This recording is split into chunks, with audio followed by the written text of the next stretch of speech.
সবাইকে welcome back to my channel. তো কেমন আছো তোমরা সবাই? আশা করছি সবাই খুব ভালো আছো আর আমি খুব ভালো আছি। তো চলে এসেছি পুরুলিয়ার নেক্সট পার্ট নিয়ে। আর সকাল সকাল এত সুন্দর একটা ভিউ দেখে না আমি তো জাস্ট অবাক হয়ে গেছি, সেটা বলারই বাইরে। আজ থেকে নেমেই এত সুন্দর ভিউ সেটা মানে বলে বোঝানো যাবে না। আর এইদিকে দেখো ওরা সবাই ছবি তুলতে দাঁড়িয়েছিল আর এই দাদা গিয়ে ওখানে স্টাইল মেরে দাঁড়িয়েছিল। তো আমি ওকে এটাই বললাম তুই আরেকবার করে দেখা, আমি আমার সব বন্ধুদেরকে দেখাবো। তো তারপরে এখানে সবাই চা খেতে ব্যস্ত হয়ে গেছে আর ওইদিকে দেখো সবাই জলখাবারের ব্যবস্থা করা শুরু করে দিয়েছে। তো জলখাবারে কি হচ্ছে না হচ্ছে সেটা তোমাদেরকে পরে দেখাচ্ছি। আর আশেপাশেও দেখতে পাচ্ছ প্রচুর ট্যুরিস্টরা চলে এসছে আর সবাই মিলে খুবই আনন্দ করছে, মজা করছে। আর পরে দেখাচ্ছি তোমাদেরকে আশেপাশটা পুরো ঘুরিয়ে। আর এদিকে দেখো লুচি তরকারির অ্যারেঞ্জমেন্ট শুরু হয়ে গেছে। আর তার আগে তো ছিল চা বিস্কুট, তো সবাই মিলে চা বিস্কুট খাওয়া হচ্ছে। আর এই যে আমাদের প্রদীপ দাদা সবাইকে চা বিস্কুট সার্ভ করছে আর আমরা খাচ্ছি, আমাদের তো কোনো কাজ নেই আমাদের খাওয়া ছাড়া। তো তারপরে এই যে এখানে আমার বরকে ধরা হয়েছে, বরকে ধরে মামিরা বলছে মুখ শুকিয়ে গেছে, ক্রিম মাখ, কেন ক্রিম মাখিস নি। আর এইসব শুনে তো আমার দাঁত সব বেরিয়ে গেছে, মনে হচ্ছে খুলেই পড়ে যাবে এরকম একটা ব্যাপার। ঠিক আছে বলো বলো। আর এই যে এনাকে দেখো, এনাকে দেখলে আমি জাস্ট ক্যামেরাটাকে অন করে দিই, তো ক্যামেরা অন করার পর এনার সাথে কি বললাম দেখো। দাদা মুড়ি তোমার লুচি দেয়নি না, কষ্ট পেয়েছো? মজা কম না। তো সবার সাথে অনেক আনন্দ মজা করার পর ভাবলাম তোমাদেরকে একটু জায়গাটা ঘুরে দেখাই। তো চলো তোমাদেরকে একটু জায়গাটা ঘুরে দেখিয়ে দিই। আশেপাশে বলতে পারো পুরোটাই পাহাড় আছে, টুকটাক ছোটোখাটো, বেশি বড় বড় না, ছোটোখাটো টুকটাক পাহাড় আছে। আর কি সুন্দর লাগছে না সূর্যটাকে, তোমাদেরকে একটু জুম করে দেখালাম। তো এখানে ছোটোখাটো দোকানপাটও বসে রয়েছে, সেটাও তোমাদের সাথে শেয়ার করছি। আর প্রচুর লোকজন এসছে এখানে পিকনিক করতে। তো তোমরা চাইলে এখানে এসে কিন্তু 1-2 দিনের জন্য ঘুরে যেতেই পারো, খুবই ভালো জায়গা। আর এই যে দোকানপাট ভালোই আছে, বসেছে। আর এখানে সবথেকে যেই জিনিসটা বেশি বিক্রি হয় সেটা হচ্ছে কাঠের জিনিস আর ছৌ নাচের মুখোশটা। তো এদিকে ঘুরতে ঘুরতে হঠাৎ বর ফোন করে বললো এদিকে আসো একটা জিনিস দেখাবো। তো তারপরে এই যে বর দেখালো এই যে ঝোলাগুড়। এখানে অনেকে তোমরা কি বলো আমি ঠিক জানি না, আমাদের বাড়িতে এটাকে ঝোলাগুড়ি বলা হয়। তো এইটা এখানে বানানো হচ্ছিল বাট বিক্রি করছিল না। তারপরে এই যে দাদা চললো এখন একা একা ঘুরতে। একা একা তোমরা এখানে ঘুরতে যেতেই পারো, জাস্ট একটা বাইক ভাড়া করে নাও 300 টাকা দিয়ে। আর তোমাদের রাস্তা চেনা বা না চেনার কোনো ব্যাপার নেই, কারণ যার বাইক সে তোমাদের সাথেই যাবে। তো তিনি তো চলেই গেল। আর তারপরে আমরা একটু ফ্রেশ হয়ে নিয়ে ব্রেকফাস্টটা সেরে নিলাম। ব্রেকফাস্ট সেরে এখন আমরা বেরিয়ে যাচ্ছি একটু সাইট সিন ঘুরতে। তো যারা একা যাবে তাদের 300 টাকার গাড়ি ভাড়া হয়েই যাবে। আর এই যে দেখো আমরা ওই নিচে ছিলাম আর নিচ থেকে আমরা এতটা উপরে উঠে এসেছি। এবার আসি মেন কথায়। তো যারা বড় গাড়ি নিচ্ছ, মানে 10 জনের সিটের গাড়ি নিচ্ছ, তাদের 1600 টাকা লাগবে। 1600 টাকা হলে পার হেড 160 টাকা করে। তো আমাদের গাড়িতে যেহেতু 9 জন ছিলাম আমাদের একটু বেশি পড়েছে, সেটা তোমরা তোমাদের মধ্যে ম্যানেজ করে অ্যাডজাস্ট করে নেবে। তো আমাদের ফার্স্ট সাইট সিন দেখা হয়ে গেছে। তারপর গাড়ির মধ্যে কি চলছিল একটু তোমরা দেখো।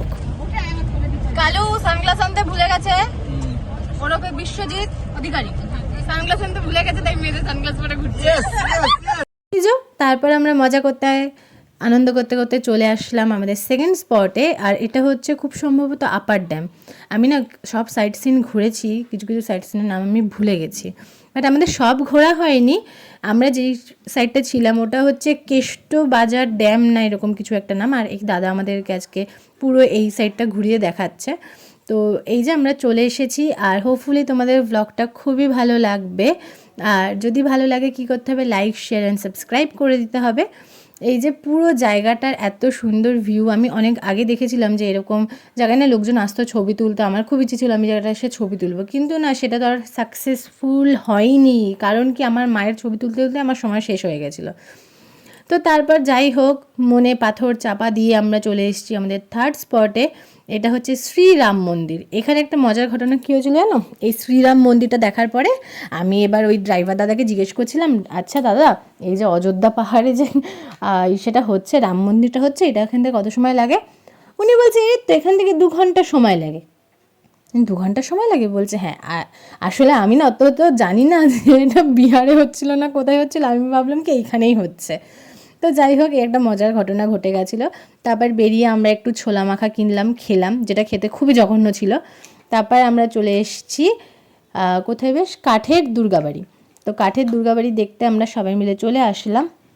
আর রাস্তাগুলো খুবই সুন্দর, পরিষ্কার, আর চারিদিকে পুলিশ রয়েছে, তোমাদের কোনো চিন্তা নেই। আর এই যে তারপর আমরা চলে এসেছি কাঠের দুর্গাবাড়ি। এখানে কিন্তু একদম স্ট্রিক্টলি মানা ছিল যে তোমরা এখানে ফটো ভিডিও কিছু করতে পারবে না। তবুও আমি এটা কিন্তু লুকিয়ে লুকিয়ে করেছিলাম। কেন? কারণ কি আমি তোমাদের সাথে শেয়ার করবো তাই। তো এই মন্দিরটার যাও বা ছবি তোলা যাবার, মন্দিরটা এত সুন্দর না, জাস্ট ঢোকার পর মন্দিরের ভেতরে তোমার মনটা খুব শান্ত হয়ে যাবে।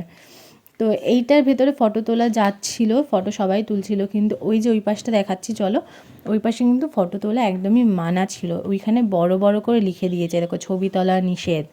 তো আমি এখানে একটু চুপি চুপি গিয়ে ফটো ভিডিও তুলে এসেছিলাম, কেউ জানে না।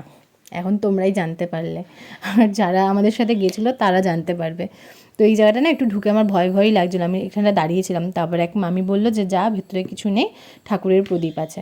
তো ভেতরে গেলাম, ঠাকুরের প্রদীপ থেকে একটু তাপ নিলাম, নিয়ে চলে আসলাম। তো আমরা তো নাইট টু নাইট গেছিলাম, তোমরা গেলে ওখানে দু একদিন থাকতেই পারো, ওখানে হোটেলও পাওয়া যায়। আর আমি এই ফার্স্ট টাইম নিজের চোখে ওই বলে না নাগমঞ্চ না কি একটা বলে, এইটা আমি দেখেছি ফার্স্ট টাইম। তো আমি খোঁজার চেষ্টা করছিলাম এখানে কি সাপ টাপ আছে, দেখলাম না নেই। আর আরেকটাও জিনিস আমি ফার্স্ট টাইম দেখলাম, এটা হচ্ছে কুয়ো। তো আমরা এত এক্সাইটেড ছিলাম কুয়ো দেখিনি বলে, আমরা কুয়ো থেকে কীভাবে জল তোলে সেটাও আবার দেখে আসলাম, একটু গল্প করে আসলাম কতটা কুয়ো ডিপ, ওরা এই জল খায় কি খায় না, মানে প্রথমবার দেখলে যেটা হয়। তো যাই হোক, তারপরে আমরা চলে এসেছি মার্বেল লেকে। হ্যাঁ আমার মনে আছে, কিছু কিছু জায়গার নাম আমার মনে আছে, কিছু কিছু জায়গার নাম আমি ভুলে গেছি। তো তোমরা যারা যারা জানো আমাকে অবশ্যই কমেন্টস করে জানিও। আর যেহেতু আমরা একদিনের জন্য এসেছিলাম, একদিনে তো সব ঘোরা সম্ভব নয়, কিছুটা ঘুরেছি, আবার হয়তো কখনো যদি পরে আসি তখন আবার কিছুটা ঘুরে যাব। মানে আমাদের খুব ভালো লেগেছে। তারপর আবার গাড়ি ছুটলো আমাদের নেক্সট ডেস্টিনেশনের দিকে, সেটা হচ্ছে খুব সম্ভবত বাম্মি ফলস। তো ফলসের একটু সাউন্ডটা শোনা।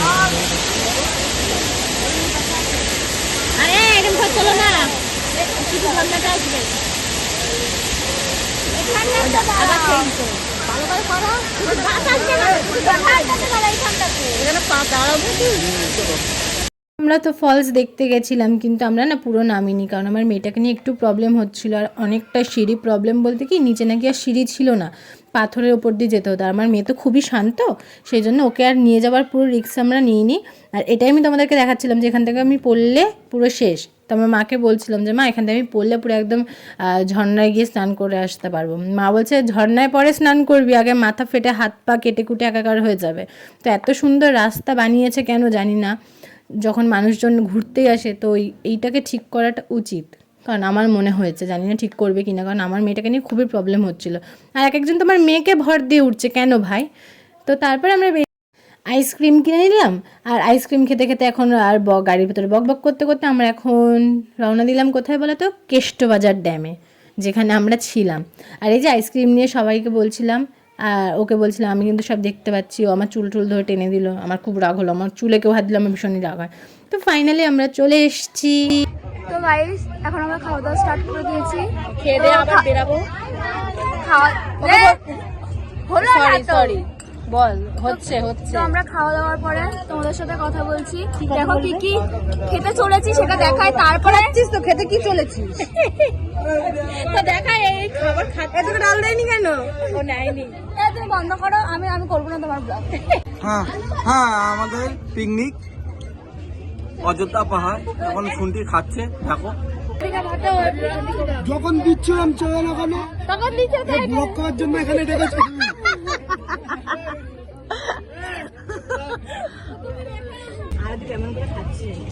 ব্লগ করছে তো এই জন্য একটু একটু করে ভাত নিয়ে গালে দিচ্ছে।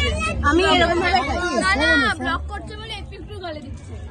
ডাল খাওয়া হয়ে গেছে, আবার তুই আলু ভেজে নিয়ে এলি। এবার ব্লক করে ভালো লাগবে যে নেট